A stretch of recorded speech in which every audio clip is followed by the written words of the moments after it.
हरिओम हरिओम हरिओम हरिओम हरिओम। वंदे गुरुराम चरणारविंद संदर्शितस्वात्मसुखावह जनसेये जांगुलिकाय माने संसार हाला अलम मोह शांत गुला कुंडली गौरदा श्री ज्ञानदेव तुकाराम पंढरीनाथ महाराज की जय। संत श्री नामदेव महाराज की जय। बोल जय जय नामदेवा, जय जय नामदेवा। ईश्वर भक्त शिरोमणी मनमोहन देवा। पंढरपुर नगरी में जन्म दियो माता, कार्तिक शुक्ल एकादशी जग में विख्याता। हे जे बोलत ते पंजाब मध्ये नामदेव महाराजांची जी आरती होते त्याचे पहिले दोन कडवे आहेत। त्याच्यावर त्यांनी म्हटल्याप्रमाणे कार्तिक शुद्ध एकादशीला जन्म,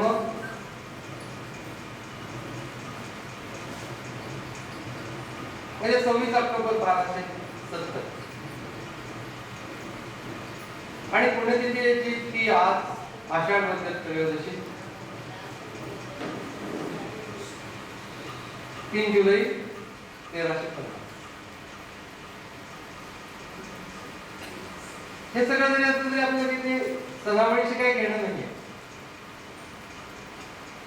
पण तो पूर्वीचा काळ होता, ज्ञानेश्वर महाराजांचा काळ।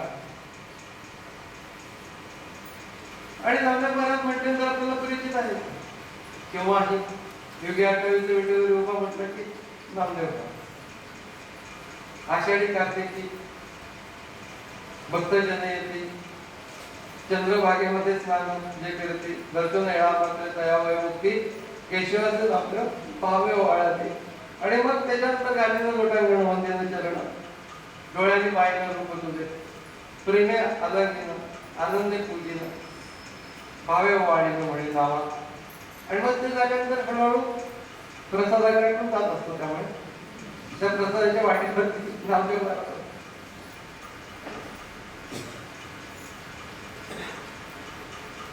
त्यांची जी भूमिका आहे ती सदोदित प्रेम भूमिका।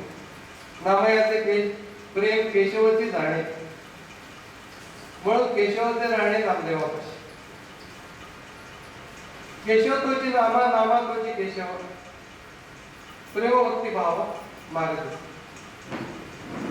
विष्णुदास नामा उभा केशव द्वारी, प्रेमाची शिदोरी मागत असे। आणि अशा रीतीने शरीराने, तनाने, मनाने आणि नंतर योग समाधी द्वारा देखील पांडुरंगाच्या द्वारेचा नामदेवाची पायरी त्याच ठिकाणी त्याची समाधी। लौकिक चरित्र म्हणजे शिंपी कुळामध्ये जन्म, त्याच्यावर पण नामदेवांचं काव्य शिंपियाचे पुढे जन्मवाचा झाला। परी हेतू गुंतला सदाशिव। सदाशिव म्हणजे सदा शिवण्यामध्ये असा एक अर्थ आहे, आणि सदाशिवामध्ये हेतू गुंतला असा एक श्लेष त्याच्यामध्ये काव्य। आणि रात्री माझी शिवी, दिवसा माझी शिवी, आराणूक जीवी नाही कदा। रात्री दिवस सलोदित शिवणं चाललेलं आहे। नावामुळे शिवी विठोबाचे अंगी, मी काय शिवतोय तर स्वतःला विठोबाच्या अंगाला शिवून घेतोय। नावामुळे शिवी विठोबाचे अंगी, तेणे मी या जगी धन्य झालो। तर त्याची काही बोलणं तर सामान्य पातळीवर काहीतरी बोलत नाहीये, त्याच्यामध्ये काही भाव आहे, काही काव्य आहे, सुंदरीतेने प्रगट केलं। शिंप्याच्या पुढे जन्म झाला म्हणून कमीपणा किंचितही नाहीये, उलट त्यामुळे मला स्वतःला शिवण्याची कला प्राप्त झाली। आणि स्वतःला शिवून घेणं, विठ्ठलाच्या ठिकाणी देवाला कपडे घालण्याच्या वेळी मी स्वतःला देवाला शिवून घेतो।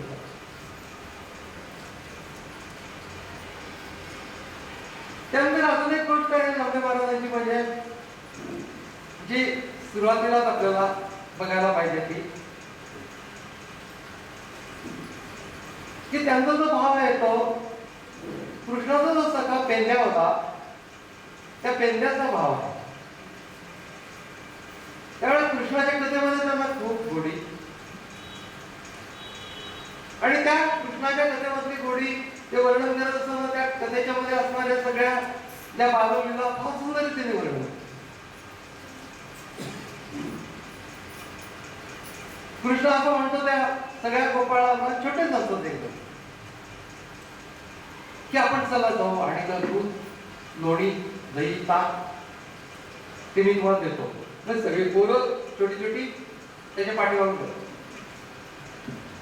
आणि त्याच्या पाठीमागून गेल्यानंतर आता ते शिंक्यावरती लोणी काढायचं कसं तो पाटावर पाठ सगळी पोरं मिळून कृष्ण सांगतो की पाटावर पाठ ठेवा आणि मग सगळ्या वरच्या पाटावर लोणी काढायचं. त्या पेंगाला इतकी मजा वाटते त्याच्यामध्ये. बडवली टिरी नाचत असे पेंद्या छोटा वर्ग आहे.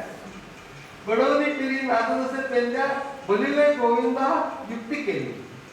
बोलता पण त्याला नीट येत होतं. उदल आले डेक्या करू नको गलबला थांबालीला गोला लोणी याचा. थांबालीला म्हणजे सांभाळ लोण्याचा गोळा सांभाळ गडबड करू नका असं सगळं पेंद्या सांगतोय. तिथं तो असतो.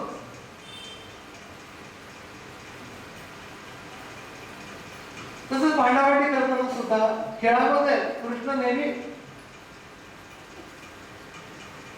इतरांची खोटं खेळायचं. कृष्ण आणि राम यांच्यामध्ये फरक. एकदा भरत कैकेयीपाशी तक्रार घेऊन जातो की अगं राम खोटं खेळतो. तर कैकेयी म्हणते की शक्यच नाही. एक वेळ तू खोटं खेळशील पण राम खोटं खेळणार नाही. तिथं खूप प्रेम असतं रामावर. पुढे काय झालं ती गोष्ट वेगळी परंतु रामावर खूप प्रेम. तू खोटं खेळशील पण राम खोटं खेळणार. तो खरं ना राम खोटं खेळतो. त्याने काय खोटं खेळतो त्याने की तो जिंकायला आला की आम्हाला दुःख होईल म्हणून तो स्वतः हारतो असं तो खोटं खेळतो. आणि कृष्ण खोटं खेळतो याची तक्रार पोरगी यायची. तो खरंच खोटं खेळायचा. दोघांच्या व्यक्तिमत्वामध्ये फरक कृष्ण आणि तो पेंद्या इथे रागवत बोबडा असतो. कितना थमालले आपल्या गाई आम्ही घरात जातो बाई. आम्ही घरात जातो. तो कुठलं तरी पाटलाचा पोर आहे राजाचा मुलगा आहे म्हणून तू खोटं खेळायचं आणि आम्हाला डाव घ्यायचं नाही हे काय मला चालणार नाही. तो असं म्हणतो जरी काय बोबडा असला आणि छोटा असला कृष्णाचा मित्र असला तरी तुझा मित्रही असतो. आणि तोच भाव घेऊन बरोबर आंबे मारायला जन्माला. आणि त्यामुळे कृष्णाच्या कथा इतक्या सुंदर रीतीने रंगवल्या की ब्रह्मदेव आणि श्रीकृष्णाच्या मध्ये ते सगळेजण पोरं एक तिची कथा आहे तिथं खूपच विलक्षण आहे की ते सगळे जे पोरं आहेत ते पोरं एकमेकांना घास बनवत असतात वगैरे. म्हणजे गोपाळ कला करतात एकमेकांना घास बनवतात. त्या सगळ्या देवांना असं वाटतं की एवढी मजा काय असेल की हा एवढा रमला कसं काय आहे. वस्तुतः हा विष्णू आणि मग त्याच्यामध्ये एवढे छोटे घासासाठी तो भांडतो आहे. त्याच्या हातातले काढून घेतो आहे. उष्ण खातो त्यांचं एवढं काय रमला असेल त्याच्यामध्ये. आणि इतकी त्याला गोडी वाटायची ते सगळं काला करायचं सगळ्यांचा एकत्र वगैरे काय झालं असेल एवढं असं त्याला. मग तो ब्रह्मदेव सांगतो की आपण असं करू की हे सगळे पोरं नंतर ते यमुनेच्या पाण्यामध्ये हात धुतात. ते यमुनेच्या पाण्यामध्ये हात धुतात तर आपण मासे होऊन त्या यमुनेच्या पाण्यामध्ये फिरत राहू. त्याने हात धुतले की आपल्याला गोडी काय ते कळेल एवढी. तर ते ज्या वेळेला खेळत असतात कृष्णाने ते तिथं डोहामध्ये आलेले आहे ते कळल्याबरोबर कृष्ण सांगतो की आज कुणी यमुनेत हात धुवायचं. कृष्ण कमी नाही कुणी आज यमुनेमध्ये हात धुवायचं नाही. मग काय करायचं तर सगळे आपण गोंगडीला वगैरे पण पुसून टाकायचं. ते पोरं म्हणले की पण असं का करायचं तर कृष्ण म्हणतो आज मजा करायची काहीतरी वेगळं करायला पाहिजे. पोरांना कृष्णाचं काय पडत असतं त्यामुळे त्यांना काय विचार करायचा एकमेकांच्या अंगाला पुसले, अमुक केलं तमुक केलं, इतकी मजा केली. आणि तर कृष्ण म्हटलं मग दोहामध्ये देव आहे, त्याला तुम्ही वाकुल्या दाखवा, म्हणजे वेळी खूप व्यक्ती तोंड करून दाखवा. आणि मग ते पोरं इतकी मिटकी या देती देवा वाकुल्याला भीती. आणि त्या ब्रह्मदेवाला भयंकर राग येतो आणि नुसतीच फिरून जाते. कथा असं सांगते की तुमच्या पोटात जर का प्रेम असेल तर त्याच्यामध्ये एक प्रसादामध्ये गोडी असते, आणि जर का तुमच्या पोटात प्रेम नसेल तर तुम्हाला मुळीच गोडी टाकायला मिळणार, असं ती कथा सांगते. मग त्याच्यानंतर मग विलक्षण रागवतो ब्रह्मदेव. गवळी यांची पोरे वाकुल्या दाढीची क्रोधावरला चित्ती ब्रह्मदेव. ब्रह्मदेव फार रागवतो. चोरमी आले गोच गोपाळ पाहू याचे बळ किती आहे. सगळ्या गोपाळांना आणि गाई वगैरे सगळं चोरून घेतो तो ब्रह्मदेव. कृष्णाचा विचार करतो. आता हे नामदेव महाराज कृष्णाचा विचार करतो, त्याच्याकडनं आपण सोडून आणलं तर आपलं जे सामर्थ्य आहे तर ते सामर्थ्य खरा पराक्रम काही दिसणारच नाही. कारण ब्रह्मदेवाला जपण्याची कशाला लढायचं, काही कारणच नाही. मग तो काय करतो, दुसरे गोपाळ तसेच दुसऱ्या गायी तशाच सगळ्या तयार करतो आणि ते सगळे आपापल्या घरी जातात आणि सगळ्यांना काही फरक पडतच नाही, ते तसेच असतात आणि छान आनंदात राहतात. उलट कृष्णच त्यांची सगळ्यांची रूप घेत असल्यामुळे सगळ्यांना त्या पोरांच्या मध्ये विलक्षण प्रेम वाटतं आई बाबा. असं एकदम सगळं मजेतच चाललेलं असतं. आता त्या ब्रह्मदेवाला वाटतं की आता काहीतरी गोकुळामध्ये रागवा होईल, भांडण असेल, काहीतरी होईल. काही नाही झालं. बघायला येतो तर सगळं जसं तसं आहे, सगळे गोपाळ आहे. आणि मग त्याला असं विचारलं की हा दुसरा कोण ब्रह्मदेव आला. गायीवरच गोपाळ केलीच निर्माण न लागता क्षण इच्छा मात्र करी ब्रह्मांडांच्या कोटी त्याची काय गोष्टी अपूर्व आहे, त्यालाही काय वाटत काय फार अवघड कधीच आहे. आणि मग सगळेजण घरी गेले तर आनंद पाहिला. ब्रह्मदेवाला वाटलं की दुसरा ब्रह्मदेव कोण आला म्हणून तो बघायला होता. आणि नंतर लगेच लक्षात आलं की अरे यानेच आपल्याला निर्माण केलेलं आहे. मी जरी का सगळ्या जगाला निर्माण केलं असलं तरी त्यावेळे नामदेव महाराज म्हणतात ओळखे बापाला ब्रह्मा धावून या आला. आणि मग नेत्री अश्रूची धारा कापत असे तरतरा घाली नमस्कार म्हणे अपराधी मिलपोर जोडो दे हात नाव म्हणे स्तुती करा. नामदेव महाराज हे सगळं वर्णन करत असताना इतकं सुंदर वर्णन करतात की चंपाषष्ठीचा नाही वास्तव. आणि ते सगळे जणू काही ते तिथं राहून त्यांनी ते सगळं पाहिलेलं आहे असं आपल्याला ते वाचताना वाटतं. चंपाषष्ठीचा नेम असतो आणि त्या चंपाषष्ठी नेम असतो त्यावेळेला सगळा कुळधर्म नैवेद्य वगैरे सगळं केलं जातं. आणि ते सगळं नैवेद्य केल्यानंतर कृष्ण मध्येच म्हणतो मला भूक लागली. तर ते आई म्हणते की गप आता नैवेद्य दाखवल्याशिवाय काही नाही. आणि मग नैवेद्य दाखवायच्या अगोदरच हा नैवेद्य नुसती ताटं ठेवल्याबरोबर खायला सुरुवात करतो.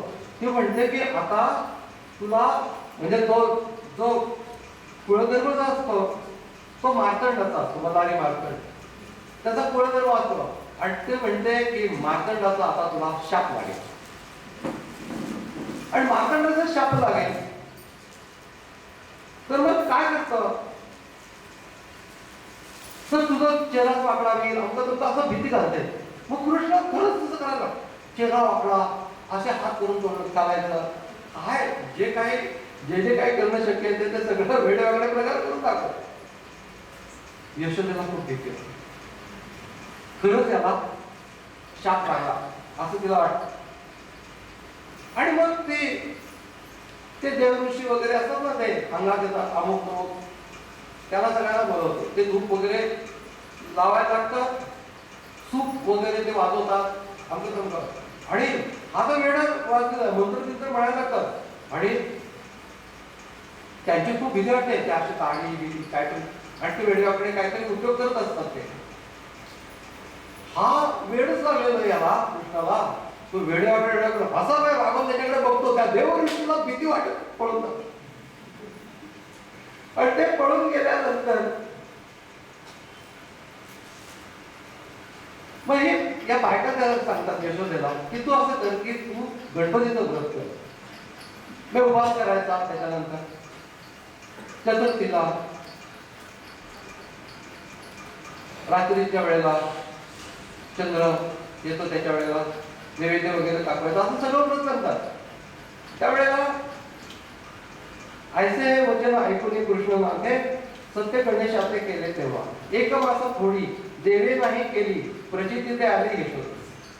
एक महिना काही थोडी केली नाही, नीट वागला वगैरे, यशोदेला प्रचिती आली. धन्य धन्य देव गणपती पाय यशोदातील आहे उपवास. इंदिरा बंधूचा उदय होऊन पाहता. इंदिरा बंधू म्हणजे लक्ष्मीचा भाऊ. लक्ष्मीचा भाऊ म्हणजे समुद्र मंथनामध्ये जी रत्न निघाली त्याच्यात एक लक्ष्मी निघाली, तसाच चंद्र निघाला, म्हणून चंद्र हा इंदिरा बंधू. लक्ष्मीचं नाव इंदिरा. इंदिरा बंधूचा उदय म्हणजे आपण जर का वाचायला लागलं आपल्याला कळणार नाही इंदिरा बंधू कोण. आपल्या इंदिरा गांधी माहितीये. इंदिरा बंधूचा उदय होऊन पाहता म्हणजे चंद्रोदय होता तर यशोदा पूजा करायला लागते. 21 लाडू वगैरे ते तयार केलेले असतात तरी, आणि 21 लाडू करून ही तिथं ठेवते आणि धूप आणायच्यासाठी जाते. तेवढ्यात कृष्ण गणपतीला म्हणतो एक महिना मी गप्प बसलो, आता तो धूप बस, म्हणून तो त्याच्या समाजाला काढूच म्हणतो. आणि ते खाल्ल्यानंतर तेवढ्यात ती यशोदा येते. यशोदा आल्यानंतर ती आता नैवेद्य नेमकं कुठे काय नाही काय झालं लाडू येतोय. कृष्ण म्हणला तो एकदम गप्प बसला कृष्ण. आणि त्याच्यानंतर तो कृष्ण सांगतो की मी तुला खरं सांगू का, तू गेल्यानंतर खूप उंदीर इथं आले. त्याच्यात एक मोठा उंदीर होता, त्याच्यावर गणपती बसलेला होता. आणि तो एवढा मोठा गणपती, एवढा मोठा उंदीर, सगळ्या अंगाला त्याने शेंदूर लावला होता. सोंड भयंकर हलवीत असेल. उंदीर भ्यासुर भ्यालो मी देखून वदनी वळली वदनी बोबडीचे. मी माझी बोबडीच वळली अगं. दुसरा तो भयानक होता गणपती. आणि मग त्यांनी नुसती सोड फिरून एका श्वासात सगळे मोदक आकर्षित करून घेतले आणि धरून केला. हे काही त्याला पडलं. आणि मग नंतर तेवढं पर्यंत पहिल्याच तिला राग आला, पहिली गोष्ट म्हणजे. आणि नंतर म्हणलो की मी तुला म्हणतो तर मला भूक लागली म्हणून, तर आता हा सगळे घेऊन गेला, आता तू मला काय देणार आहे. आश्चर्य लागले, देतेच फटका म्हणून, तुला काय देणार आहे म्हणून हात वरती केला, देतेच फटका म्हणे. आणि तर त्यावेळेला तो म्हणतो की हे तू मला मारलो, मी तुला काय ते खरं सांगतो.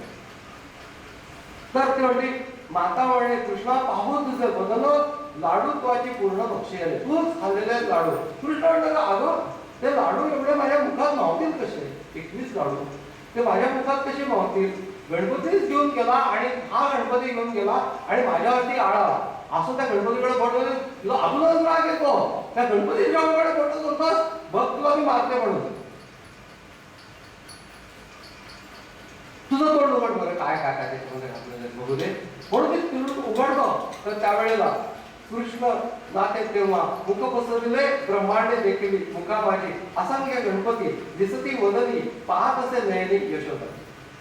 अनेक गणपती दिसतात आणि त्याच्यामध्ये एक मुख्य गणपती तो यशोदेला म्हणतो मुखात गणपती मातेचे बोलत पूजावे त्वरित हरी लागे. त्याची तू पूजा कर, त्याची तू पूजा कर. अगं हाच देव आहे असं तो गणपती त्याच्या मुखातून सांगतो तिला. आणि ते सांगितल्यानंतर ती शांत होते. आणि मग ते गणपती जातात आणि झाल्यानंतर कृष्ण आपला नेहमी सारखं अंबा पूजा असं तर म्हणतात. पूजा वाटतं म्हणजे तो त्यांनी सांगितलं पूजा कर, माझी पूजा कर असं तर सांगतात. ती त्याला जवळ घेते आणि तर त्याचं एक चुंबन घेते, हीच माझी पूजा असं म्हणते. तिचं सगळ्या बरोबर असा जो सगळा भाव आहे तो फार सुंदर रीतीने कृष्णाच्या कथांच्या मधून प्रकट केला. एकदमच आपण बघितल्या आणि तेवढ्याच बघणार म्हणजे अजून सांगणार नाही. पण त्याच्यामध्ये फार सुंदर रीतीने अंतःकरणाचा जो भाव आहे तो कृष्णाशी जोडलेलाच आहे. तो पेंड्याचा भाव झालेला आहे. पण इथं जो काय आहे तो नामदेव. लहानपण त्याचं पंढरपूरमध्ये त्याला अगोदर मोठी बहीण होती. नरसी म्हणून गाव होतं, पंढरपासून लाभ जवळ आहे. परंतु ते नंतर सगळं कुटुंब पंढरपूरला आलं आणि पंढरपूरला राहायला लागलं. त्याच्यानंतर नामदेवाचा जन्म झाला. आणि जन्म झाल्यानंतर थोड्याच दिवसामध्ये गावासाठी काही व्यवहाराच्यासाठी म्हणून बाहेर गेलेले होते. तर आपल्याला माहिती आहे. आणि तर याला नैवेद्य दाखवायला सांगितलं आणि नैवेद्य दाखवायला सांगितल्यानंतर तो नैवेद्य घेऊन गेला आणि तो काय पांडुरंग नैवेद्य काही नाही. पांडुरंग नैवेद्य खायला म्हटल्यानंतर तर वेगवेगळ्या नावाने त्याला हट्ट करायला लागला. आणि तसं एक अभंग आहे, केशवा माधवा गोविंदा गोपाळा जेवी तू कृपाळा पांडुरंग. अच्युता वामना दशरथ नंदन जेवी तुगा कृष्णा पांडुरंग. कृष्ण विष्णू हरी मधुसूदन मुरारी जेवी तू नरहरी पांडुरंग. सगळे गोड नाव आले. हा मारून मारून ते छोटं मूल त्याला आवाज करते काय तू जेवणची घेऊची घेऊ. ऐसिकला नाही करता विठ्ठल पावला नैवेद्य जेवला नामयाचा. पण तो नैवेद्य तो जेवला आणि मग अशा प्रकाराने तो विख्यातच झाला. त्याच्या सगळीकडे ते विख्यात झालं की पांडुरंग हा नामदेवाचा नैवेद्य जेवतो. त्याचा वर्णन कबीर संत कबीराने देखील सबका आल वर्गने वाला जो विठ्ठल पंढरपूर वाला.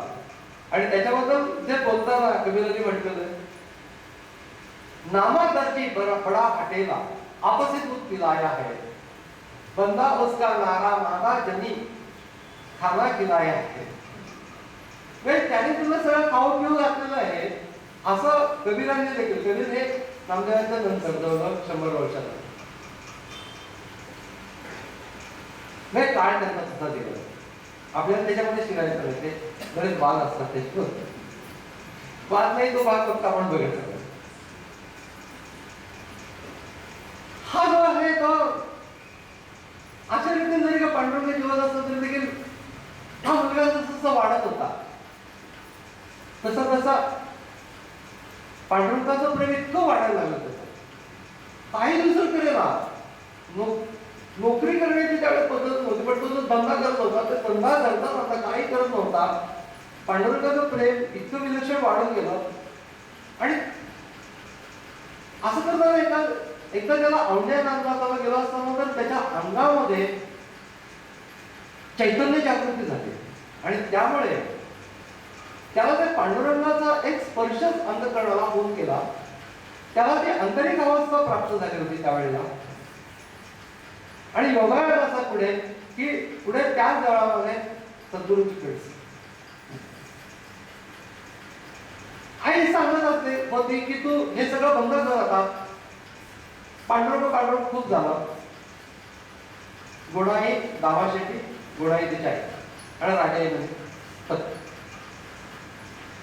खूप त्यांनी समजायचा प्रयत्न केला पण हा काही नाही. त्या पण हट्टी होती आई. पण हा मुलगा जो हट्ट करून पांडुरंगाला जेवायला घालतो तो इतरांचा हट्ट किती पाळतो. आईला कळलं विलक्षण हट्टी होता. हट्टी असल्याशिवाय काम होतच नाही. थोडंसं हट्टी असलंच लागतं. कुठलीही गोष्ट जर का मोठी आम्हाला जर का अचीव्ह करायची असेल तर थोडंसं हट्टी असायला.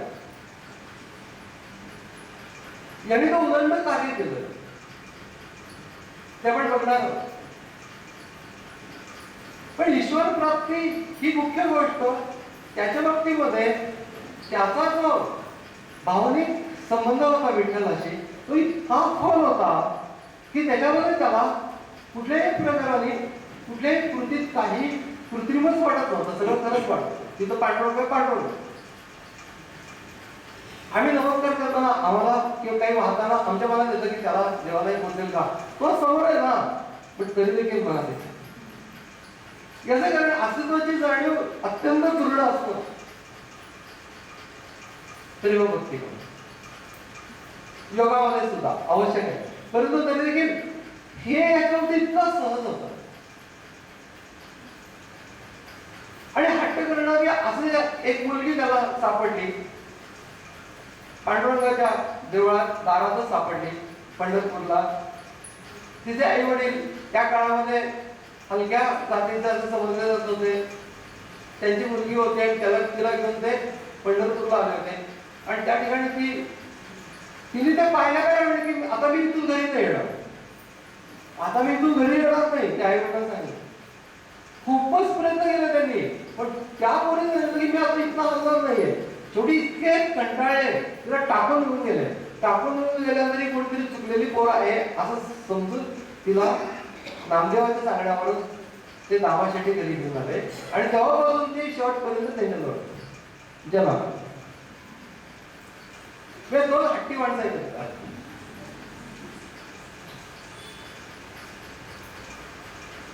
जसा हट्ट पांडुरंगाला दूध बांधण्याच्यासाठी आहे तसाच हट्ट साधण्याच्यासाठी आहे. ह्या फक्त गोष्टी भावनात्मक उचंबळ आणि खाली बसणे ह्या पातळीपर्यंत तिथे नव्हते. तर एका बाजूला नामस्मरण असतात फार सुंदर देह जावो अथवा राहो पांडुरंगी दुर्गम देव जावो अथवा राहो. मी जी काही उपासना करतोय त्यावेळेला इकडं तिकडं हलणार नाही, इकडे तिकडं बघणार नाही. तो भेटेपर्यंत अंतरामध्ये त्याची जाणीव होईपर्यंत इथं उठणार नाही. असं तो भाव दररोजचा देव जावो अथवा राहो पांडुरंगी दुर्लभाव चरण तोडी सुरला तुझे आण पडणारी नाथा तुझी शपथ घेऊन सांगतो की तुझे पाय सोडणार नाही. तू भेटतेस. हट्टीपणा लक्षण आहे जिद्द किती बघा. आपण एकदा नमस्कार केल्यानंतर तुझा किती वेळ करायचा नमस्कार? त्याच्यात आपलं काहीतरी असतं सिरियल वगैरे त्याच्या वेळेस तुझं काय पाठवून वगैरे करून करायचं तिथं काय दिसणार. पण हा जो भाव आहे वदनीत तुझे मंगळ नाम म्हणतोय अखंडित प्रेम नावामुळे केशव राजा केला नेम चालवी माझा. नाही मी नेम करतोय तूच चालवायचा आहेस. कारण की मी किती म्हटलं की मी एवढं करीन तर देखील माझ्या त्यांनी मला असं सांगता येत नाही. माझं करणं पण तूच चालवायचं. याच्यामध्ये कुठेही करण्याचा अहंकार त्या माणसाच्या जवळ नाही. तर आम्ही ना किती 3 माळा जपतो रोज. अरे वा गरज जपताय माळाही जपता आणि जप पण जपून ठेवलेला आहे आतमध्ये किती किती. या सगळ्या गोष्टींमध्ये अशीच साधना म्हणले की या जन्माची आमची तोटी आहे. जन्मोजन्मी आम्ही भाऊ पुणे केले तेव्हा या विठ्ठल कृपा केली. जन्मोनी संसारी झाला त्याचा दास माझा तो विश्वास पांडुरंग. आणि ते सांगत असताना फार सुंदर दृष्टांत दिलेला आहे. भ्रमर सुवासी मधावरी माशी तैसे या देवासी मन माझे. मधावरची माशी किंवा पुष्पावरचा भ्रमर त्याच्यावरून उठला तर देखील परत फिरून फिरून तिथे जाऊन बसतो. मधावरची माशी तर नक्कीच तिथे येऊन बसते पुन्हा. आणि तशा प्रकारे माझं मन देवाशी लागलेलं आहे. त्यामुळे तिथून जर का उडलं आणि संसारात गेलं तर पुन्हा ते तिथं येऊन बसणार आहे. कारण इतकं गोड काय आहे.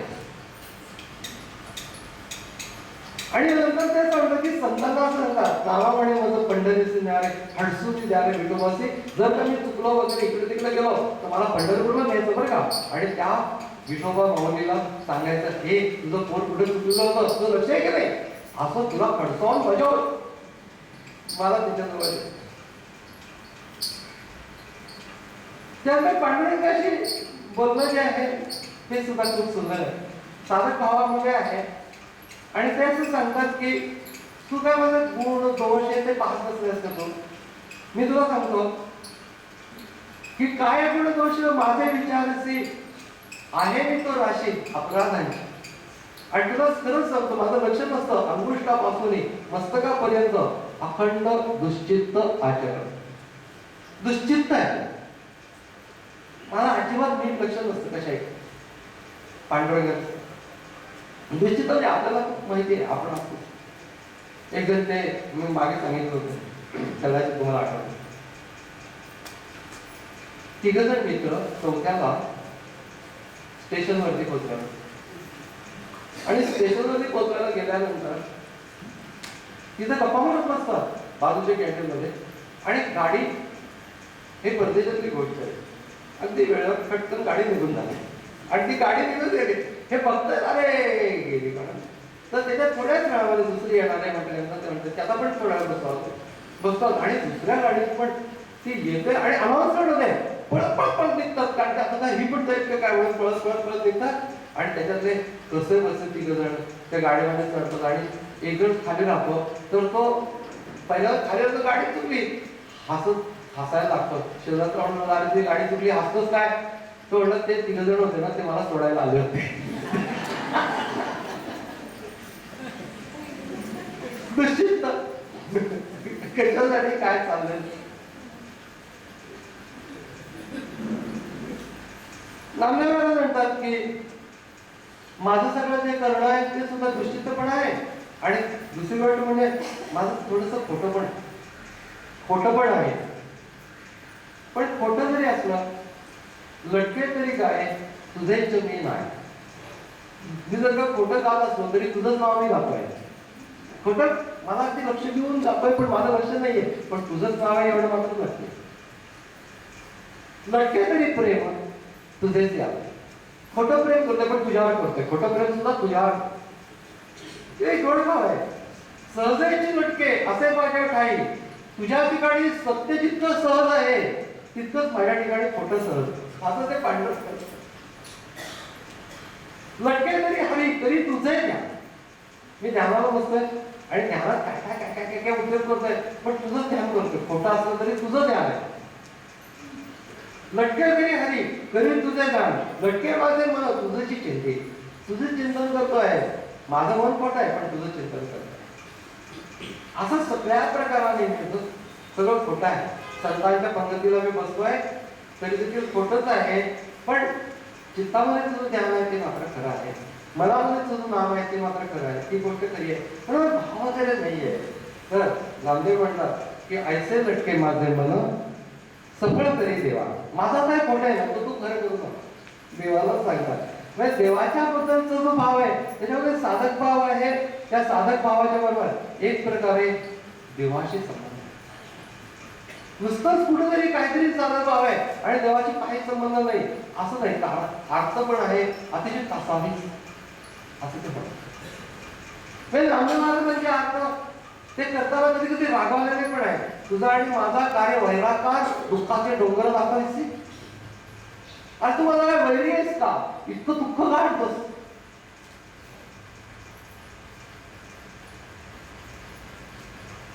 आणि सगळ्यात शेवटी म्हणतात नावाने देवा करावाची कीव नाहीतरी जीव घ्यावा. आता माझी कीव कर नाही तर जीव घे. अत्यंत तीव्रता आणि त्या तीव्रतेच्या मध्ये सुद्धा इतके अर्थ आहे की देवा भेटसी माझी आहे जोदगा येरे का पांडुरंगा मायबा. ये तू आशा दुरुनी पोटी दिवस लेखी पोटी प्राण ठेवली कंठी वाट पाय. श्रीमुख साजरे कुंडले कोमटी तेथे माझी दृष्टी बैसलीसे. आसवे दाटवली पसरवली बाहेर नामा वाट पाहे विठ्ठलाची. डोळ्यामध्ये अश्रू आहे पण हात कशाला पसरले? तो आल्यानंतर त्याला मिठी मारायला हात पसरायला वेळ लागू नये म्हणून अगोदर पसरून ठेवले. अगोदर हात पसरून मी वाट पाहतोय की ये आता म्हणजे हात पसरलेलेच आहे. म्हणून आत्म सुद्धा फार गोड. आणि तरी देखील तू येत नाही. 1000 वेळेला पुन्हा पुन्हा मी तुझी आठवण काढतो. पुन्हा पुन्हा तू येत नाही तरी पुन्हा पुन्हा मी तुझी आठवण काढतो. आणि म्हणतात ऐसा निलाचा नावा मी लाजत नाही मला व लक्षात येत नाही तरी मी त्याचंच नाव घेतोय, त्याचीच आठवण काढतोय कारण मी निर्लज्ज. ऐसा निलासरा नावा कंठी करणे प्राण करतो तुझं ध्यान रात्रंदिवस. तू भेटत नाही तरी मी एकतर्फी प्रेम करतो. एकतर्फी प्रेम फार सुंदर भाव आहे. बऱ्याच वेळेला माणसाला का किती दिवस आपला काही सुद्धा अनुभव नाही. किती दिवस झाले? एक आठवडा झाला मला.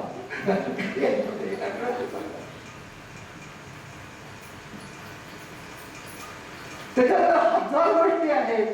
त्या सर्व गोष्टींच्या बाबतीमध्ये नामदेव महाराजांच्या सगळ्या गोष्टी अशा देवाच्या जवळ कुठेही काही इकडे तिकडे कन्सेशन घेतलेले. इंद्रिय निग्रह करायची वेळच नाहीये. प्रेमच इतकं आहे की इंद्रिय निग्रह करणार अवघड. कारण की आपल्याला असं वाटतं ना की इतकं टाईट अध्यात्म नाही. थोडं जरी त्याला कन्सेशन असतं नाही. आणि ते कन्सेशन असायला पण पाहिजे. बांधून जर का टोटून ठेवलं तर कसं होईल? रामकृष्ण असं म्हणत असतात की शाणे शेतकरी असतात ना, ते आपल्या शेताला थोडे थोडे छिद्र ठेवतात, म्हणजे वाफ्यांना. म्हणजे जर खूप पाणी पडलं तर तो वापस वाहून जायचा, त्याच्याची छिद्रातलं पाणी थोडंसं ते वाहून जाईल, पण ते छिद्र म्हणजे बगाड नाही ठेवायचे. थोडीशी कन्सेशन फट असता कामा नये जास्ती. याचं एक उदाहरण म्हणजे थोड्या दिवसापूर्वी अमेरिकेमध्ये एक जण, त्यांचं ते ड्राईव्ह जे असतं ना, त्या ड्राईव्हवरून ते मुलगी धावत जायची, छोटी मुलगी 2-2.5 वर्षाची, आणि ती धावत जाऊन रस्त्यावरती जायची, आणि ती उभी चोवीस वाहनबिना असतात. म्हणून तो म्हणला काय की याला मी आता डोअर बसवणार. आणि मग त्यांनी ते, आता कोणी तिथं मिळत नाही, स्वतःच करायला लागतात ते सगळे उद्योग. मग ते, आणि सॅटर्डे संडे पुन्हा, बाकी इतर दिवशी काही वेळ नसतो. तो सॅटर्डे संडे तर सकाळपासून संध्याकाळपर्यंत थकून ते सगळं कुंपण त्याला त्या डोअर वगैरे बसवतात. आणि त्या डोअर बसवताना अगदी शेवटी ते लॉक बसवायचं होतं, तेवढ्या वेळामध्ये तो स्क्रूड्रायव्हर आहे, तर ते डोअर आणि त्याचे जे खालची जमीन आहे ना, त्याच्या पटीमधनं ते स्क्रूड्रायव्हर घरंगळत पलीकडे गेला. पलीकडे गेलं तर आता काय करायचं, एखादा ते लॉक धरलेलं नाही. तेवढ्या ती 2.5 वर्षाची मुलगी म्हणली, वेट अ मिनिट डॅडी, म्हणून त्या पटीतनं खालनं पलीकडे गेली. स्क्रूड्रायव्हर घेऊन करत आहे. पर्पज काय हे लक्षात घ्या. फट किती ठेवायची हे लक्षात ठेवलं पाहिजे. वाटतं जण पटवून बघ आहे, लांब्या भागाच्या ठिकाणी काहीच नाही. पण साधक अवस्था हे संतांची आपण खूप अभ्यासली पाहिजे. आणि आपण स्वतः किती कन्सेशन घेतो, आणि ते कन्सेशन मधनं हा परमार्थ सगळा त्या पटीतनं निघून जातो. असं म्हणून उपयोग आहे. पण त्याच्याबरोबर अजून एक गोष्ट आहे. त्याच्याबरोबर एका बाजूला नामदेव महाराजांच्या बाबतीमध्ये जी गोष्ट क्वचित संतांच्या वाङ्मयात मिळते, अपूर्व सख्य भाव. असा सख्य भाव नामदेवांच्या सारखा कुठल्याही संतांच्या वाङ्मयात इतक्या मोठ्या प्रमाणामध्ये नाहीये. आहे तुकाराम महाराजांच्या याच्यामध्ये, पण नामदेवांनीच त्यांना स्वप्नामध्ये जागा केला आणि अभंग रचना कर म्हणून सांगितलं. त्यामुळे आपापच तो सख्य भाव येणार आहे त्यांच्या याच्यामध्ये. पण तो तुकाराम महाराजांच्या मधला सख्य भाव जो आहे, त्याच्या सारखा किंवा त्याच्यापेक्षाही काही वेळेला उत्कट नामदेव महाराजांचा. अगदी साधा हृदय प्रेम माझ्या हृदयी आवडी, चरण मी सोडी पांडुरंगा. मी तुझे चरण सोडणार नाही, तुझं प्रेम माझ्या हृदयाला आवडताय. कशासाठी शीण थोडक्या कारणे, काय तुझं मुळे होय देवा. अरे मला जर का काही दिलं तर तुला काय कमी पडणार आहे का देवाशी बाट. चंद्रचकोर असा पूर्वी सोहळा, काय त्याच्या कळा न्यून होती. नावामुळे मज अनाथा सांभाळी, हृदय कमळी स्थिर झाली. अरे बाकी काही नकोय मला, तू फक्त माझ्या हृदयात स्थिर राहा. बाकी मला सांभाळ म्हणजे काही हात धरायचा का कडेवर घ्यायचं काही करायचं नाहीये. तू फक्त माझ्या हृदयात स्थिर राहा, एवढंच सांभाळ. नाही चित्त वाटत तिथं जाणार. निरनिराळ्या प्रकारचे भाव आहे. एकदा गावाला निघाले आणि त्यावेळेला ते म्हणतात, बहुत दिवस तुमचे गावी, आता कृपा असू दे. तुझ्या गावाला विठ्ठला खूप दिवस राहिलो, आता मी निघतो. आम्ही जातो आपल्या गावात, विठोबा लोभा असतो तेव्हा.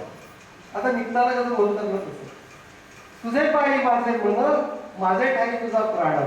माझं मन तुझ्या पायी आहेच आहे, आणि मी जातोय म्हटलं तर तुझा पण प्राण माझ्या बरोबर असणार आहे. याचा अजून एक अर्थ आहे की माझा श्वास जो चाललेला आहे तो तुझाच प्राण. आणि शेवटीच म्हणतात, लिखित पत्र पाठवावे, माझे स्मरण असू द्यावे. विठ्ठल म्हणतात की लिखित पत्र पाठवावे, माझे स्मरण असू द्यायचं. ते गुण भाव आहे, जिवंतपणा अध्यात्मामध्ये. नावामुळे केशवा अखंड प्रेमभाव, आम्ही जरी गेलो तरी देखील तू नाहीस, अशा प्रकारची स्थिती निर्माण होती. त्याच्यानंतर कधी कधी सख्य भक्तीचे आपण अनंत प्रकार मानले पाहतो. घेशी तेव्हा देशी ऐसा असते उदार, काही येऊन ये तुझे कृपणाचे द्वार. उच्चिष्टा दिशी ते न टाकसे बाहेरी. आणि तुला एवढी मोठी कोणी दिलेली देवा, एवढी भूषणाची तुरी. तू कृपावंत आहे, चामका आहे, तमका आहे, हे सगळं तुला कोणी दिलं कुणास ठाऊक. पतित पावन नाम ऐकुनी आलो मी द्वारा, पतित पावन नव्हे असं म्हणून जातो मागा. ते पुढे असं म्हणतात की सोडी प्रिय देवा आता नव्हेच अभिमानी, तुझ्या चरणागतांचा तो अभिमानी असतो तसं काय आता राहिलेलं नाही पूर्वीसारखं. पतित पावन नाव तुझे ठेवलेलं कोणी ठेवलं कोणाला त्याला काय करत तू नाहीच. नाव म्हणे देवा तुझे न लगे मत काय. तुला असं वाटत असेल की मला काहीतरी मिळेल, मला मागायचं काही नकोय, तुझं मला प्रेम असो द्यावे परी कीर्तनाचे ठाई. पण ज्या वेळेला मी कीर्तन करेन, ज्या वेळेला मी नाम संकीर्तन करेन, त्यावेळेला त्याच्यामध्ये प्रेम असू दे, एवढंच मला तुझ्याकडनं पाहिजे, बाकी काही नको आहे.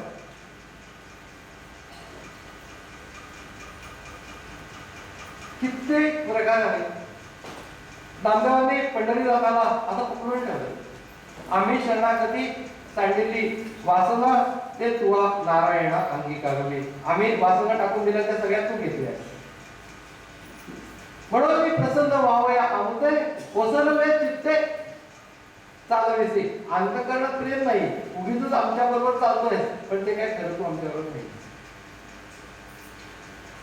अज्ञान बाळगू ठकविला दुरू तैसा मी अधिरू नव्हे देवा. त्या ध्रुव बाळाला तू फसवलंस. ईश्वर प्राप्तीच्या वेळी आढळपद वगैरे असं काय फालतू पट्टू दिलंस. प्रत्यक्ष जे तू समोर असताना त्याला तू सांगायचं सगळ्यात महत्वाची गोष्ट काय आहे, कारण ईश्वर ही सगळ्यात महत्वाची गोष्ट आहे. आढळपद वगैरे एक किरकोळ गोष्टी आहे असं तू त्याला सांगितलं, तू त्याला फसवलंस.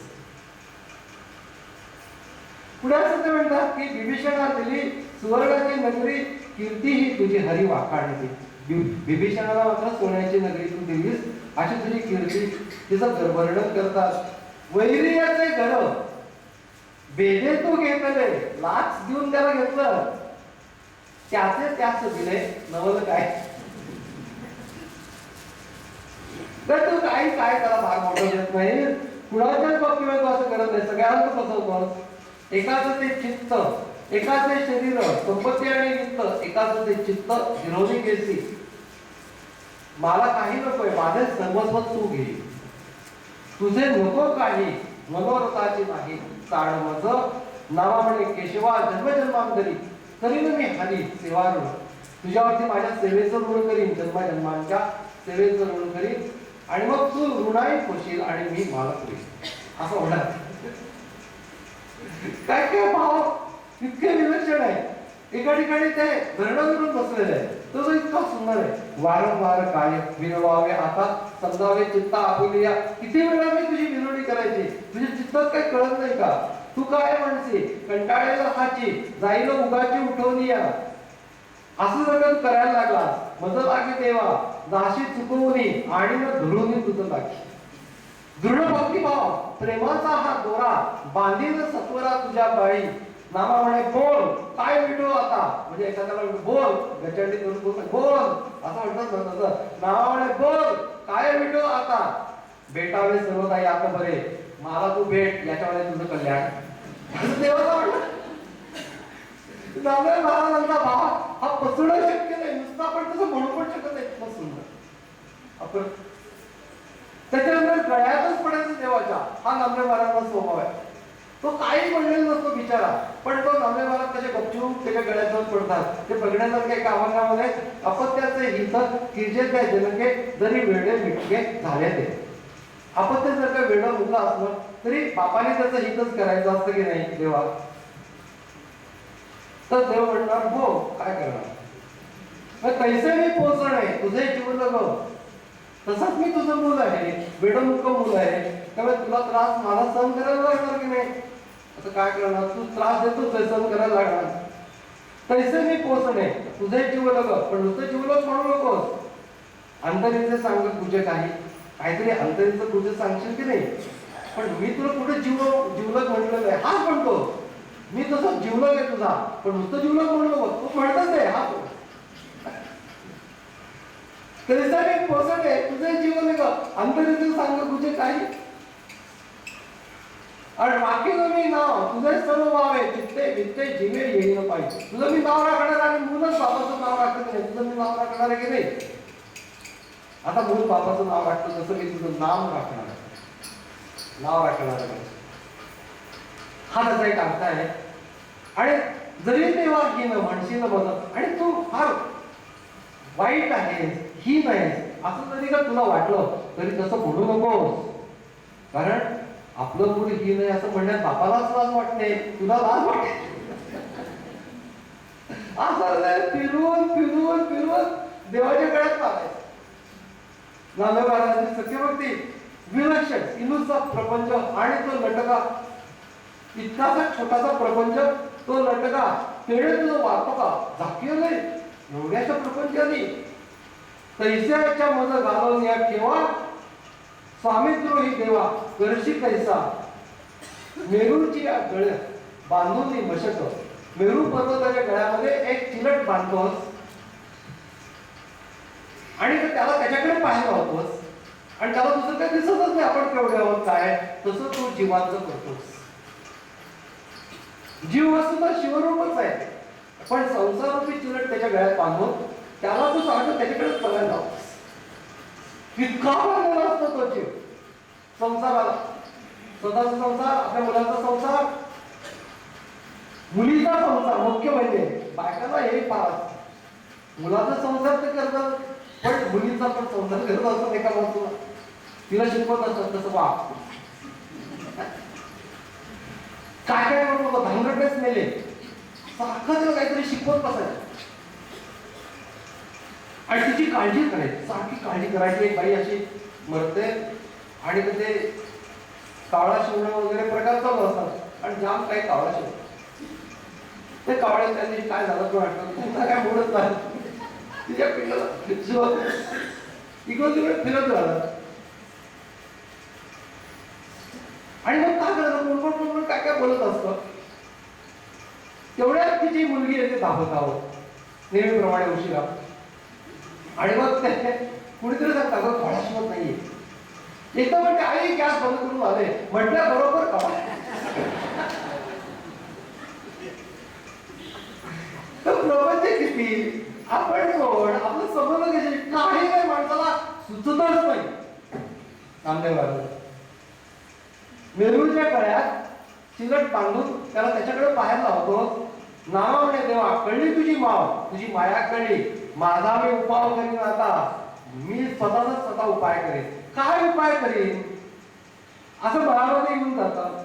आणि तो उपाय म्हणजे नामदेव महाराज असं म्हणतात की मला तो उपाय सापडलेला.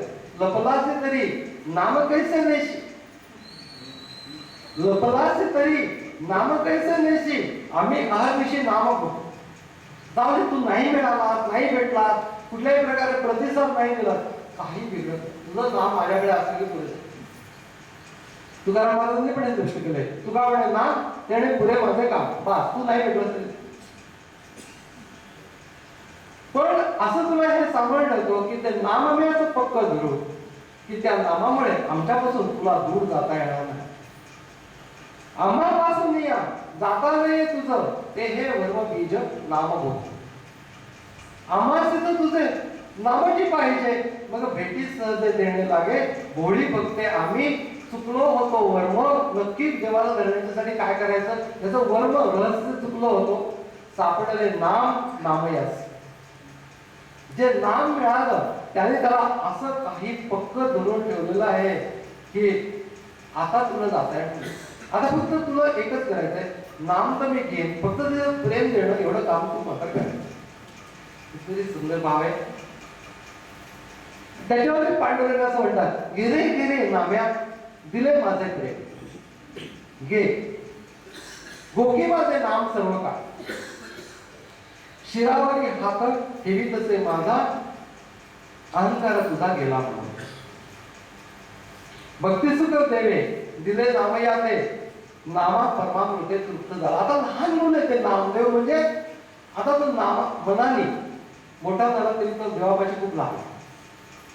नामा परमामृते तृप्त झाला आणि मग ते सगळं आता आपण म्हणतो तर जाऊन फिरून परत येतो. नावा म्हणे तेव्हा झालो मी पावन. अरे तू पावन झाला ते मलाच कशाला सांगतोस? जगाला जाऊन सांग. जगाला नाही. दोन गोष्टी त्याच्यामध्ये. एखाद्या मुलाला आईने जर का नवे कपडे वगैरे घातले आणि तिला त्याला सांगितलं जा आता जरा मित्रांच्या मध्ये खेळून ये, तर तो जाऊन फिरून परत आईच्या जवळ येतो, म्हणतो आई माझे कपडे बघ. आईने घातलेले कपडे आईलाच दाखवलं. तसं नामदेव लहान मुलं आहे, तो जवळ जातो आणि म्हणतो नावा म्हणे तेव्हा झालो मी पावन. तर तो मलाच कशा दाखवतो? माझे आहे कोण तुझं बिणू, मी कुणाला दाखवणार, तूच माझं सोडून कोणी नाही. त्यामुळे मला जे जे काही झालं, मला जे जे काही उन्नती अनुभव सगळं मी तुझ्याजवळ सांगणार. अशा प्रकारे देव त्याला म्हणतात की सारखं हा आपल्या पाठीमागे लागतो, त्रासदायक होत चाललेला आहे दिवसेंदिवस. त्यामुळे ते त्याला ज्ञान सांगायला सांगतात. घेऊन या नाम्या बैसलीची किती पाहाशील स्थिती अंतरीची अंतरीची स्थिती पहा जरा. काहीच नव्हती, तो काहीच नाही. शरीर नाही, मन नाही, स्मृती नाही, काहीच नव्हते. विचारी मानसी चैतन्य तत्वासी शुद्ध बुद्ध तत्वमसी. अरे तू शुद्ध बुद्ध चैतन्य स्वरूप आहे असं ते सांगतात. त्याच्यावरती नामे म्हणतात नावामुळे मज न कळेची देवा. मला देवा हे काही कळत नाही, मज दे सेवा जन्मोजन्मी. हे ज्ञान बिन मला तू देऊ नको, मला आपली सेवा दे. मी आपल्याला साधारण बुद्धिमत्तेचा आहे, त्यामुळे तुझं हे ज्ञान बिन वगैरे कुठं मला हे सगळं सांभाळत बसू, त्याच्यापेक्षा ते ज्ञान तुझ्याजवळच ठेव आणि मला तुझी सेवा दे म्हणजे झाली. ते काही केल्याचं ऐकत नाही. अनेक प्रकाराने पांडुरंग त्याला सांगायचा प्रयत्न करतोय. सहज तुझे सुख आहे तुझं जवळी, वाया मृगजळी बुडू नको. असं देव पांडुरंग नामदेवाला सांगतात की अरे नुसत्या सगुण सगुण सगुण हे करत बसू नको. त्याच्या पलीकडे एक गोष्ट आहे आणि ती तुझ्याच जवळ आहे. शरीर संपत्तीचा मानसिक निर्धार हे सगळं सोडून दे. शरीर संपत्ती अमुक तमुक हे तर चालत, पण तो स्वतःच्या सावलीमध्ये स्वतः कोणी बसू शकतं का? तर तसं स्वतःच्या सावलीत तसं बसू शकत नाही. त्यामुळे तुला कुठल्या प्रकारचा त्रास आहे, तुझं स्वरूप जे आहे ते सूर्यासारखं आहे. हे सगळं पांडुरंग सांगताय. नावामुळे केशवा असो तुझं ज्ञान, तुझं ज्ञान तुझ्याजवळ असो दे देवा. तुझ्या बाबतीत मला दुसरं काही कळत नाही. मला हे माझं स्वरूप माझं ज्ञान वगैरे असं तू काही सांगू नको, तुझी सेवा दे. नामदेव हसावीच होता की देव आपल्याला ज्ञान सांगाय. आणि त्याला असं म्हणतात तुझ्या चरणाचे तुटता अनुसंधान जाईल माझा प्राण तत्क्षणी. तुझ्या चरणाचं अनुसंधान जर कुठलं जाईल माझा प्राण तत्क्षणी. मग हे ब्रह्मज्ञान कोणाशी सांगायचे? विचारी मनाशी पांडुरंगा मांडुरंगा मनात काहीतरी विचार कर. मी जर मेलो तर तू कुणाला सांगशील? हा गरज आहे की मला तो ज्ञानच देऊ नकोस, मला आपली सेवा तात्काळ पुढे. त्यानुसार देव पांडुरंग त्याच्याशी बोलतो आहे, सांगायचा प्रयत्न करतोय. नामदेव ऐकत नाहीये. अशा प्रकारच्या स्थितीमध्ये तेव्हाच निवृत्तीनाथ ज्ञानेश्वर त्या ठिकाणी त्या काळामध्ये निवृत्तीनाथ ज्ञानेश्वर हे सगळे भावंड त्या ठिकाणी आले आणि त्या ठिकाणी ती भावंड आल्यानंतर आता ते भेटल्यानंतर निवृत्तीनाथचा मोठ्या होते वयाने. नामदेवांचं वय म्हणजे निवृत्तीनाथ आणि ज्ञानेश्वर यांच्या मधलं वय नाही. निवृत्तीनाथांच्या पेक्षा लहान आणि ज्ञानेश्वरांच्या पेक्षा लहान. आता निवृत्तीनाथ मोठे आहेत, परंतु नामदेव मला विचार करतो आपण विठ्ठलाचे एवढे गाढे भक्त आहोत, त्यामुळे आपण नमस्कार का करावा? विचार. त्याच्यानंतर ज्ञानेश्वरांच्याकडे बघतो आणि त्याच्याकडे बघून म्हणतो की ज्ञानेश्वर लहान आहे, त्यामुळे त्याला मी नमस्कार करण्याचा प्रश्न. नामदेव सगळं त्यांचं सामर्थ्य त्याला माहिती आहे, तरी देखील सोपानदेव त्याच्याकडे येऊन प्रत्यक्ष पांडुरंग भावाने नामदेवाला नमस्कार करतात. कारण की नामदेवाची कीर्ती पण हे ज्ञानेश्वरातील लोकांच्याकडे पोचलेले असते. त्यामुळे सोपानदेव म्हणजे हा नामदेव म्हणजे प्रत्यक्ष पांडुरंग या भावाने त्याला नमस्कार करतात. पण नामदेव नुसता शांत होता आहे, तो कुठल्याही प्रकारे प्रतिसाद देत नाही, कुठल्याही प्रकारे प्रति नमस्कार करत. आता मुक्ताबाई आहे ती फटकळ असते भयंकर. हे एकदम ते सगळं बघते. निवृत्तीला नमस्कार केला नाही, ज्ञानेश्वराला नमस्कार केला नाही. त्याच्यावरती बघ काय होते, अखंड दयाला देवाचा शेजार, काय अहंकार गेला नाही, ती काय कमी नाही. आणि पुढे ते असं म्हणतंय, कल्पतरू तळवटी इच्छिल्या त्या गोष्टी, म्हणजे पांडुरंग कल्पतरू आहे आणि त्याच्या तळवटी म्हणजे त्याच्या खालीच आहे कायमचा. कल्पतरू तळवटी इच्छिल्या त्या गोष्टी अद्यापि नरोटी राहिली का? अजूनपर्यंत हे नराचंच काळज राहिलंय, त्याच्यामध्ये देवभाव काय आले. निवृत्तीनाथला म्हणतात, थांब थांब थांब गप्प बस, काय नाही बडा बडा बोलून एक मुक्ताबाई मोकळी. आणि ते असं वाटतं की गोरा कुमाराकडून आणा हे कच्च बडकं भाजून घे.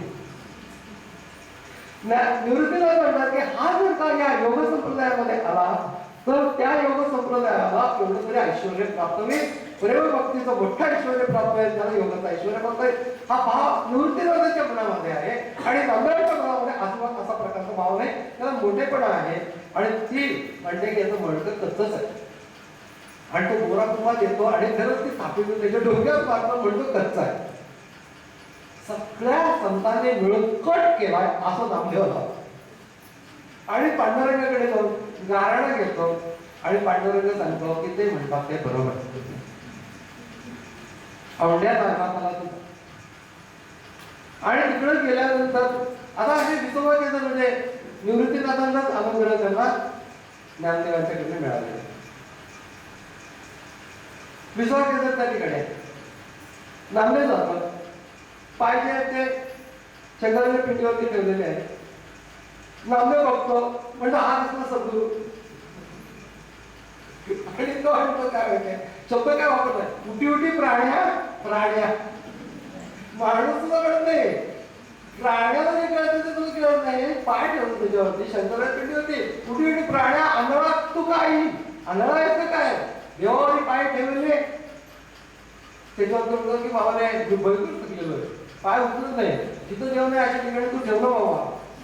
म्हणून तो उचलता आणि तो थोडा विचार करून ठेवायचं सांगतं. सांगताना सुद्धा की तुझ्यासारखा मी सर्वज्ञ नाहीये, त्यामुळे मला हे काही कळत नाही वागायचं कसं. कृपा करून तू थोडा विचार कर आणि जिथं देव नाही त्या ठिकाणी माझे पाय ठेव. असं म्हटल्यानंतर ते पाय उचलतो आणि तो तेवढ्याच त्याच्या मनामध्ये विचार येतो, देवाविण ठाव हे बोलण्याची वाट. देवाच्या शिवाय जागा हे बोलणंच खोटं आहे, तर कुठे ठेवणार मी, जिथे ठेवीन त्या ठिकाणी. मग मला असं म्हणावं लागेल की इथं देव नाही आहे. पण असं कसं म्हणणार इथं देव नाहीये, तर तो धरूनच राहिला पाय. आणि मग ते पाय जे धरून राहिला ते छातीशी धरले सद्गुरुनाथ महाराज की. आणि मग त्याला जर सांप्रदायिक पद्धतीने योग दीक्षा म्हणजे योग संप्रदाय, आदिनाथ, पंचनाथ, गोरक्षनाथ, गणनाथ, निवृत्तीनाथ, ज्ञानेश्वर महाराज, त्यांच्यापासूनच पुढे ज्या काही अनंत शाखा झाल्या त्याच्यावरती एक जी यांच्याकडे आली, खेचर, विसोबा खेचर, आणि त्यांच्याकडनं नामदेव महाराजांच्याकडे तर योग संप्रदाय. आणि मग त्याच्यानंतर जे काही अनुभव आले त्या एकच सगळं अगोदरचं चित्त तयारच आहे ईश्वराच्या एकरूपतेच्यासाठी, म्हणून त्याच्यासाठी काही करायला लागणार नाही, पूर्ण शुद्ध जपाचं पांघर यायला लागलं. त्याच्याबद्दलचं ऋण ते सांगताना सद्गुरू सारखा सोयरा जीवनग तोडीला उद्रेक संसारीचा काय उत्तर आहे, हो कवड्यामुळे जन्मा नाही येणे ऐसे केले. काय केलं, माझे सुख मजलं दाखविले डोळा, दिदली प्रेम कळा नाममुद्रा. डोळीयाचा डोळा उघडला येणे, देवदिले लेणे आनंदाचे. नावामुळे निकी सापडली सोय, न दिसते पाय खेचरांचे. ते नीटपणाने सांगितलं की माझ्याच मधलं चैतन्य तत्व मला पाण्याची दृष्टी त्याने दिली. आणि सुंदर मग त्यांना जे काही स्फुरण झालं, जे काही अनुभव आलाय, ध्वनी ज्ञानी पौंडला सावळा जवळी नारी 12-16 12-16 जी तत्व असतात त्या तत्वांना उद्देशून म्हटलेलं आहे. विजय करते सकाळ सोहम शब्द जागरण. सोहम शब्दाची जे जागरण आहे त्याच्यामध्ये हा आतमध्ये असलेला परमपुरुष मला अनुभवायला आला. दिन दिन तुरे वाजती अनवत ध्वनी गर्जती, ते निद्रान सुषुप्ती चंद्र सूर्य मावळले. हे सगळी योगाची भाषा. मनभावना नाही भेद तया ठाई हा गोविंद तेथे कुंडला अनुवाद वेदश्रुती आटल्या. म्हणे विष्णुदास नामा जन्मवर्ण नाही आम्हा कृपा केली महेश श्यामा संत संगीत करलो. देवा तो खरंच याच्याकडे मला पाठवला की तुझी कृपा झाली.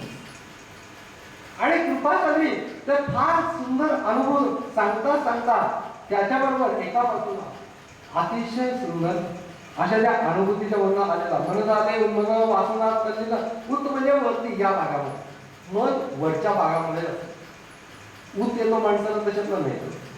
उत म्हणजे वर दूध उतू जातं म्हणतात ना ते वर येतं.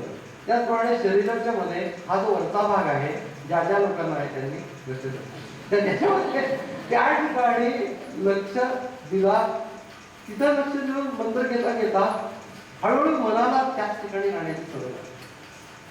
आणि योगिक प्रक्रियेच्या मधनं काही व्हायब्रेशन्स असतात आणि त्या सगळ्याच्या सहित मन योगिक अवस्थेमध्ये वरती राहतं. त्याला उन्मन असं वंदलेकर महाराजांचं सुद्धा वर्णन करताना जन्म गोंदावले भवनी फिरत असे निमिषारण्य सदा भोगी जो उन्मनी पहारे गड्यानो आनंदाचा सागर नयनी पहारे गड्यानो.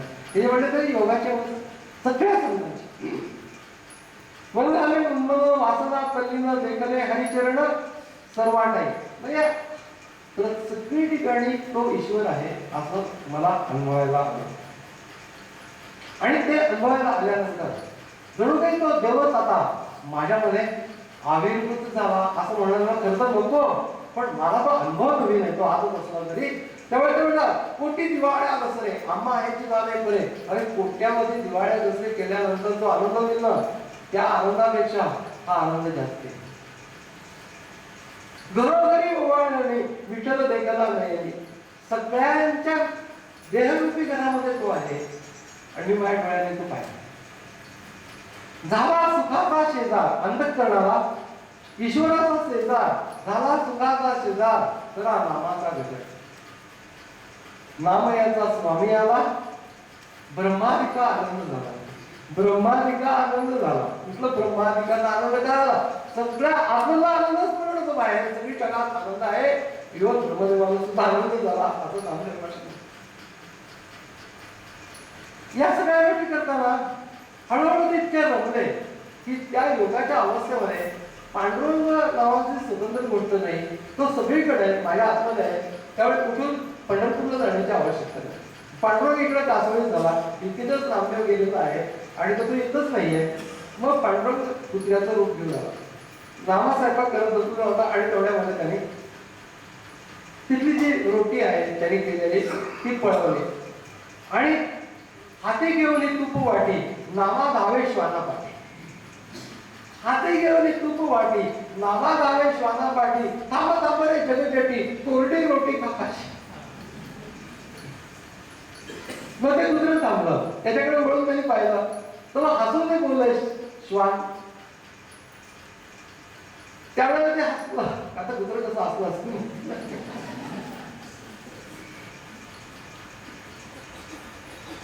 नाम्या तुझं कसं कळले म्हणे केचरे दाखविले सर्वा मोठे विठ्ठल. तुला सांगू का तुला कसं कळलं तर मला गुरुंनी दाखवलं.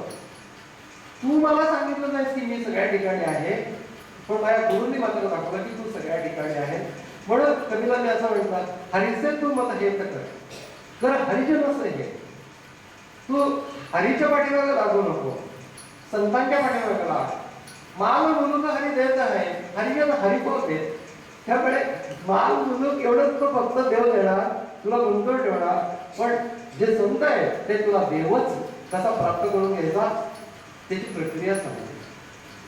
आणि ती गोष्ट बरोबर नामदेव महाराज म्हणतात की तू नाही दाखवलास पण मला माझ्या गुरूंनी सांगितलं की सगळ्या ठिकाणी. त्यामुळे आता मला तुझ्या ठिकाणी येण्याची आवश्यकता तूच माझ्या ठिकाणी आहे. तो कसा आहे पाठवून म्हणतो चल आता पंढरपूरला तूच. मग त्याच्यानंतर पुढे जे काही आंतरिक अनुभव आलेले स्वरूपस्थिती प्राप्त झालेली ज्ञानदेवाच्या बरोबर तीर्थयात्रा केल्या. ज्ञानदेव निवृत्तीनाथ इतरही काही संत अशा तीर्थयात्रा त्यांनी केल्या. त्याच्यानंतर परिभ्रमण केलं उदंड कार्य केलं. दक्षिणेला म्हैसूर, तामिळनाडू, रामेश्वर, उत्तरेमध्ये गुजरात, सौराष्ट्र, सिंधू, राजस्थान, मध्य प्रदेश, उत्तर प्रदेश, पंजाब, हरियाणा, हिमाचल प्रदेश, इथं सगळीकडे दोनदा तीनदा चालत जाऊन परिभ्रमण करून कार्य केले. ज्ञानेश्वर महाराजांची संजीवन समाधी घेतल्यानंतर ज्ञानेश्वर महाराजांनी 54 वर्ष नामदेव महाराजांना फिरून हिंदीमध्ये आणि पंजाबीमध्ये रचना केल्या. हिंदीतली त्यांच्या गाथ्यामध्ये 100 पद आहेत. हिंदीतली अल्पसंख्येच्या जाती आहेत तिकडच्या, त्या आपलं नाव नामदेव संप्रदाय असं ते लावतात. तुम्ही कोण? तर आम्ही नामदेव असं ते सांगतात. एक शिष्य जे होते त्याच्यामध्ये पंजाबमध्ये गोवरदास म्हणून होते, घुमा नावाचं देवालय. घुसळता गावाची पण नामदेवाच्या करजूर गावाला केला. एक भरभराट आली. जल्लो म्हणजे जालधर नाटिका लत्ता नावाचे शिष्य होते पंजाबामध्ये. केशव किंवा केशव कलंदर नावाचा एक शिष्य होता. महाराष्ट्रामध्ये परिसर भागवत चोखा मेळा हे नामदेवाचे शिष्य. त्याच्यानंतर एवढं सगळं त्यांनी केलं त्यावेळेला पूर्णपणे कृतार्थता प्रकट केलेली आहे स्वतःच्या जीवनाची. आम्हा वैष्णवांचा कुळधर्म कुळीचा विश्वास नावाचा सर्व काळ, नावाचा विश्वास अंतःकरणामध्ये सर्व काळ, तरी त्याचे दास म्हणताच लागे निर्वासन कीजे चित्त आधी. तुम्हाला जर त्याचा दास म्हणायचा असेल तर चित्त वासना रहित करा. नाचू गाऊ आम्ही, आणि आम्ही देवाची मुलं आहोत.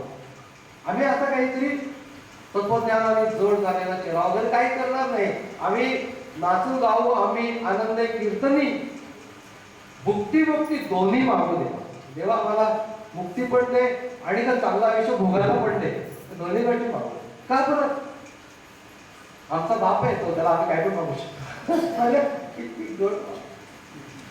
सर्व स्थिती आहे. त्यामुळे आता ही स्थिती खाली येणार नाहीये. त्यामुळे ते जे काही वर्णन करतात इतका अप्रतिम आहे.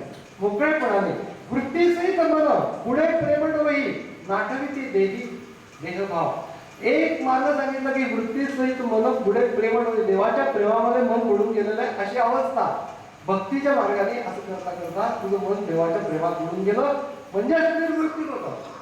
योगामध्ये जे निर्वृत्ती सांगितलंय ते प्रेम माध्यमातून सुद्धा होतं असं नामदेव म्हणतात.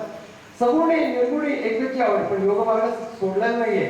सगुणी निर्गुणी एकची आवडी मने दिली पुढी चिदाकाशी, याला चिदाकाश असं म्हटलं जातं. आणि तो चिदाकाश म्हणजे गुरुमध्याच्या पासून टाळूपर्यंत जो भाग आहे आज्ञाचक्राचे सहस्त्र, त्या ठिकाणी लक्ष देऊन नाम घेता घेता घेता चिदाकाशामध्ये मन बुडून जातं. त्या ठिकाणी ईश्वर साक्षात्कार होतं. दोन्ही गोष्टी सांगितले. प्रेमडोहामध्ये मन बुडून जाणं, वृत्तीचा लय होण्याचा काही त्रासच नाही. आणि दुसरा भाग म्हणजे चिदाकाशामध्ये योगाच्या मार्गाने मन बुडून गेलं. सगुणी निर्गुणी एकची आवडी मने दिली थोडी चिदाकाशी, नावा म्हणे देवा ऐसी मज सेवा द्यावीची केशवा जन्मोजन्मी. जन्मजन्म जरी का तुम्हाला पुन्हा पुन्हा देण्यास तरी चालेल, पण अशा प्रकारची सेवा दे, अशा प्रकारची अवस्था प्राप्त करून दे, साधना दे. आणि तू माझ्याबरोबर राहा. मग किती वेळेला आपल्याला जन्माला लागला तरी चालेल. जेव्हा जेव्हा मी याच्या वेळेला तुला यायलाच लागेल. आणि तू जेव्हा जेव्हा येशील तेव्हा मी येईल. अशा प्रकारे मुक्ती मागत नाही, ते भक्ती मागत आहेत. आणि या सर्व गोष्टी जसं केल्या तर नामदेवांचं विशेष जे आहे ते म्हणजे या सगळ्या ज्ञानेश्वर महाराज, निवृत्तीनाथ, ज्ञानेश्वर, सोपान, मुक्ताबाई, निवृत्तीनाथ सगळ्यांची जी निर्वाण झाली त्याचं वर्णन नामदेवांनी केलं. ज्ञानेश्वर महाराजांच्या निर्वाणीचा सोहळा तर त्यांनी का अप्रतिम समाधी संजीवन समाधी ज्या वेळेला त्यांनी घेतली त्यावेळेला काय काय झालं ते सांगताना इतकं बरोबर वर्णन नामदेव महाराज त्या ठिकाणी प्रत्यक्ष उपस्थित होते. आणि त्यांनी वर्णन केलं. ज्ञानेश्वर महाराज ज्या वेळेला समाधीकडे चालले त्यावेळेला ते पुढे ज्ञानेश्वर जोडून या कर बोलतो उत्तर स्वामी संगे. पाळले पोसले चालविला लढा, तुम्ही मला पाळलं पोसलं चालविला लढा लाड केले बाबाच्या कृपाळा निवृत्ती राजा. आता मी निघतोय.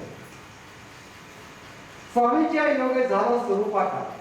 मुख्य गोष्ट काय ते सांगितली की गुरु आणि शिष्य संबंधावरली मुख्य गोष्ट शिष्याने स्वरूपाकार आणि ते सगळं तुझ्या कृपेने, म्हणजे खरं तर यांची योग स्थिती, पण स्वतःकडे कुठल्याही प्रकारचं कर्तृत्व न घेणं, गुरूंच्याकडे देणं, स्वामींच्या कृपेत झालं स्वरूपाकार.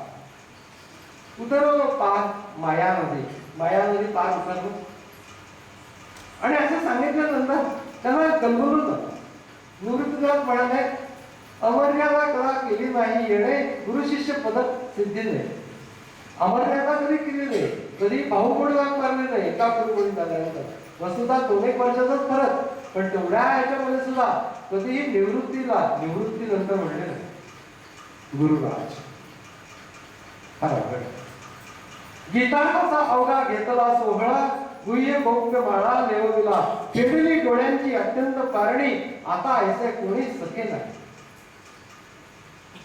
या सगळ्या गोष्टी फार सुंदर रीतीने वर्णन नामदेव महाराजांनी केलं. थोड्याफार प्रमाणामध्ये उपदेश केलेला आहे.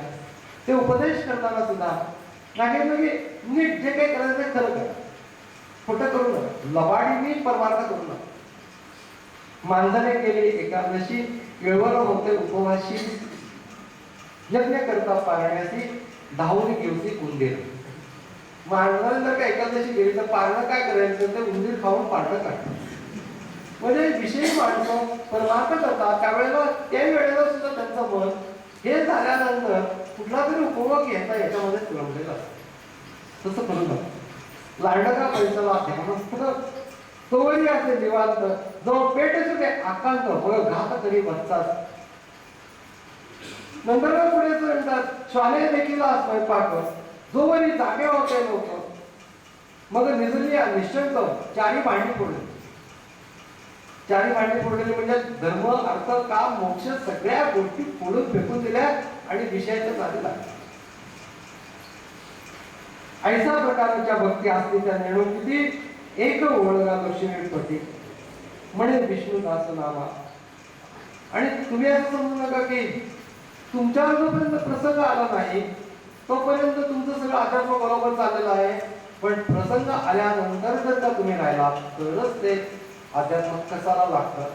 नाही आपल्याला वाटतं की आपण शांत झालेलं आहे, आपल्याला काही प्रॉब्लेम नाही आहे. तोवरी वैराग्याचे ठाण, जोवरी कामिनी कटाक्ष बाण लागले, तोवरी आत्मज्ञान होऊन जोवरी अंतरी काम पूर्ण उठले नाही. मी ज्ञानी आहे. एकाच चिडल्यानंतर एखाद्याला वाटतं की मॉडेल्स कोण असतात ना, ते म्हणतात की मला काही ज्ञान वगैरे नाही, मी म्हणजे अगदी आज्ञा आहे.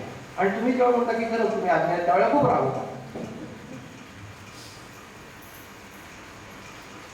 तोवरी निराभिमान जव देह अपमान झाला नाही, नावामुळे अवघी बचबच गाडी. बचबच म्हणजे फालतू, बचबच गाडी विरळा तो जाळी द्वैतबुद्धी. ईश्वराच्या पाशी द्वैतबुद्धी जवळून त्याच्याशी जो एकरूप होतो त्याला हे सगळे गुण प्राप्त होतात. त्यामुळे तुम्ही मुख्य प्रयत्न काय करायचा असेल तर ईश्वराशी एकरूपतेचा प्रयत्न करा. सर्व गुण तुमच्या अंगामध्ये. नामदेव महाराजांचं म्हणणं. हिंदी संतांच्या वरती नामदेव महाराजांचा विलक्षण प्रभाव आहे.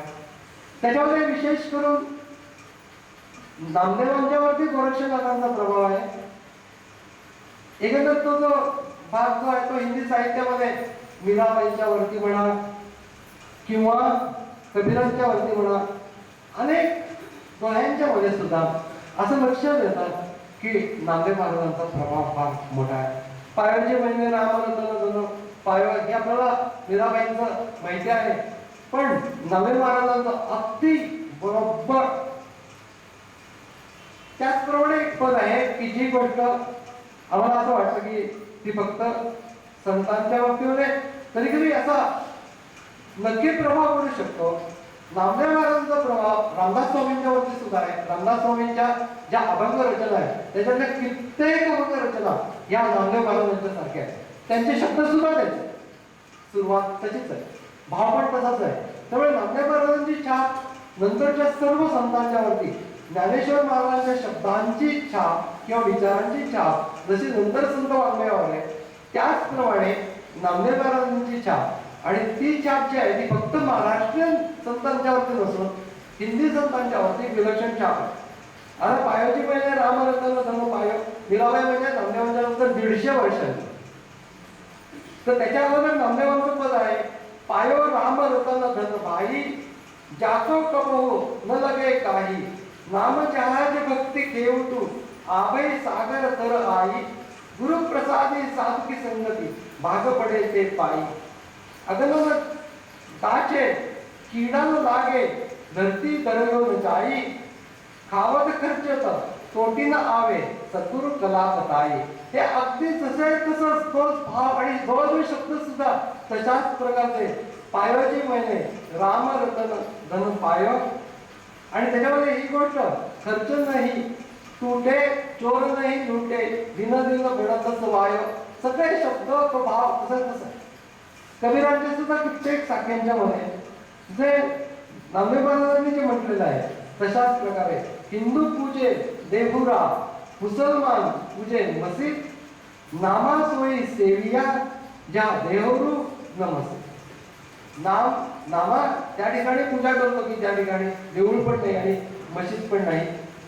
नामदेव महाराजांचं तसं कबीरांनी पण घेतलेलं आहे आणि त्याचे कबीरांनी घेतलेलं त्यांचा काही भाव सुद्धा तसंच घेतलं.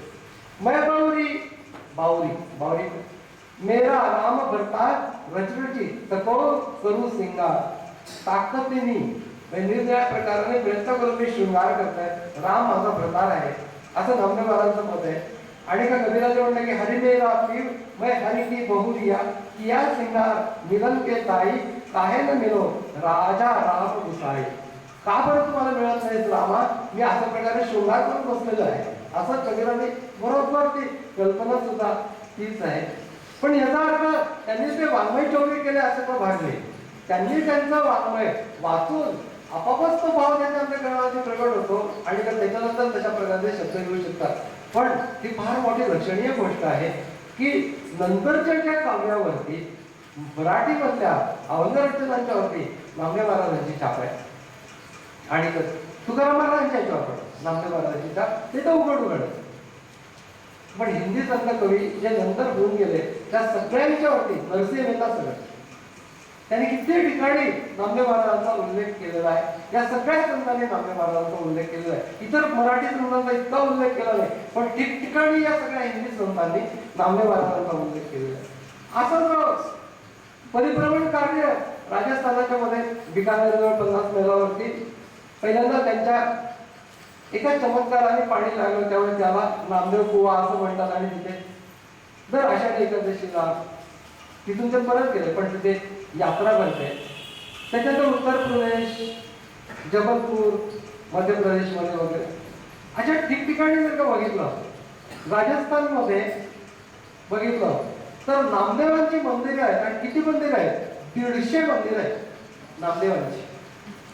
त्याच्यानंतर उत्तर प्रदेशमध्ये 8 आहेत, मध्य प्रदेशमध्ये 1 आहे, पंजाबमध्ये 9 मंदिरं आहेत. एकंदर महाराष्ट्राच्या बाहेर 175 मंदिरं नामदेवांची मंदिरं आहेत किंवा गुरुद्वारा आहेत पंजाब. आणि त्यांच्या हे आपल्याला माहिती आहे की शिखांच्या धर्मग्रंथामध्ये नामदेव महाराजांची पदं त्या ठिकाणी घातलेली आहेत.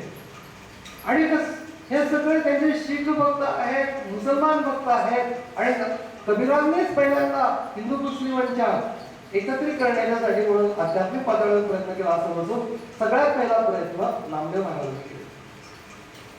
हे फार मोठं वैशिष्ट्य. म्हणजे हा जर काही इतिहास आम्हाला माहिती नसेल त्यामुळे आम्हाला नामदेव महाराजांनी जे काहीतरी देवाला दूध पाजलं याच्या पलीकडे काही माहिती नसतं.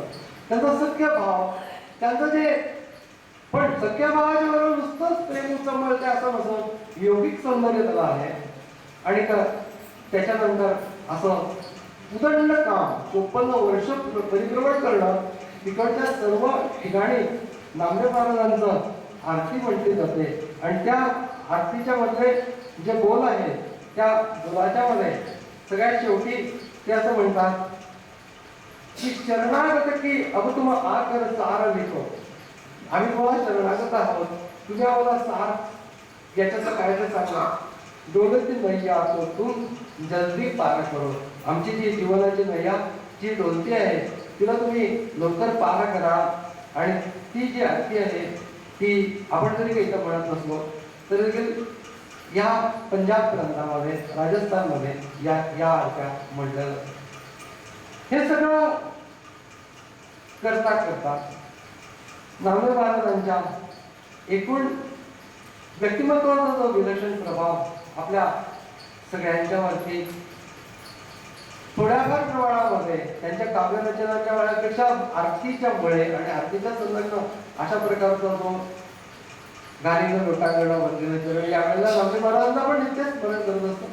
पण मुख्य गोष्ट काय सांगितलं असेल तर नामस्मरणपूर्वक ध्यान करा ही सर्व संतांची शिकवण आहे, त्या पद्धतीने सांगितलं. पण मुख्य गोष्ट ही सांगितली की ते नाम तुम्ही सोडू नका, जसं असेल तसं येऊ दे. कुठल्याही वेळेला रात्री दिवस न पाहता तुम्हाला ज्या वेळेला शक्य असेल, तुम्हाला ज्या वेळेला स्मरण असेल त्यावेळेला नामस्मरण करा. ईश्वराचं स्मरण अंतःकरणाने होईल. नाही तर मग एकदम तुम्ही ध्यानाला बसला की ध्यान टू ध्यान आणि मग त्याच्यानंतर आशीर्वाद ते लागत नाही. तसं करू नका. अनुसंधान जे आहे तुमच्या सगळ्या कर्मांच्या मध्ये हे अनुसंधान राहू द्या. नामदेवांचा हा मुख्य संदेश जो आहे तो त्यांच्या नावाप्रमाणे नामाचा संदेश त्यांनी सगळ्या जगाला दिलेला आहे.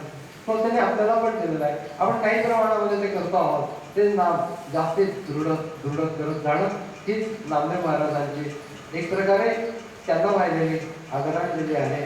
ते आपण करतोही आहोत, अधिकाधिक दृढ करत राहू.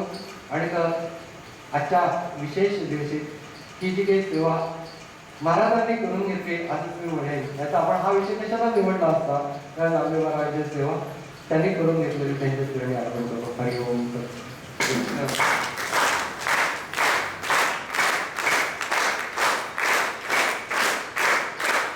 पुंडलिक वरदा हरी विठ्ठल श्री ज्ञानदेव तुकाराम पंढरीनाथ महाराज की जय.